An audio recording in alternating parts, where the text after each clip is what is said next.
Hi everyone, this is Neil Writer, also known as the Wax Whisperer. Thank you for joining me in my latest video. We have here a patient who attended with bilateral dark occluding earwax, and when they arrived I actually treated their left ear first. So this is their right ear, stay tuned for the left ear, and that's because they felt their left ear was the worst ear out of the two, and that was despite there being significantly more earwax present in their right ear. In their left ear, although they had less earwax, whatever earwax they had was impacted and pushed right up against the eardrum, hence why they felt that ear was the worst out of the two. In addition, prior to attending, the patient had been using hydrogen peroxide drops for a fortnight, and what hydrogen peroxide drops can do is sometimes make it far more difficult for me to perform microsuction.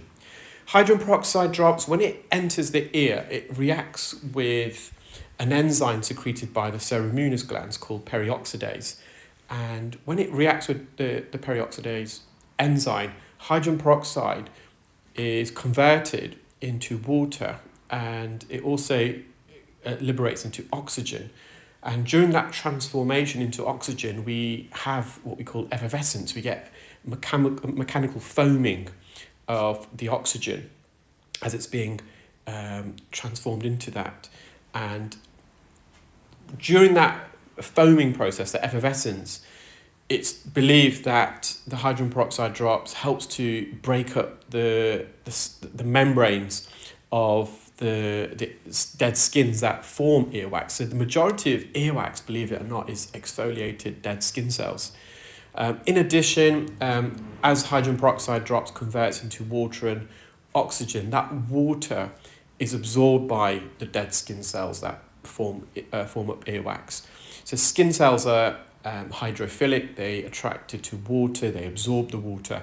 But if it overhydrates, if it soaks in, absorbs too much water, it causes the membranes of the skin cells to puncture and burst, hence breaking up the skin cells and the earwax plug. So hydrogen peroxide drops, contrary to belief and myth, they don't dissolve earwax.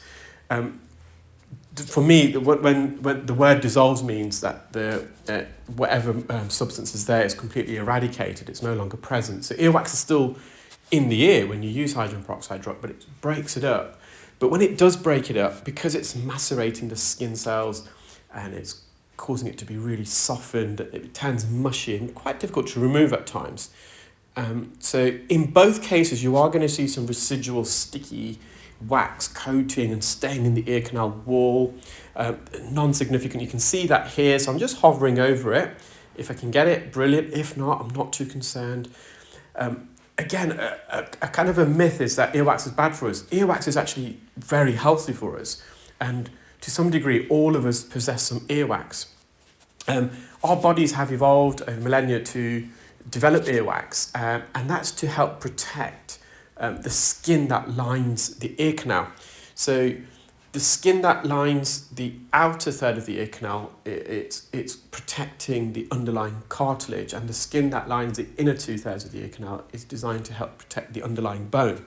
So earwax not only provides a physical barrier, but it's slightly acidic, and the acidity helps to repel and inhibit harmful bacteria and fungal growth. Also, earwax, when it's sitting on the skin, it's oily, and it helps to moisturize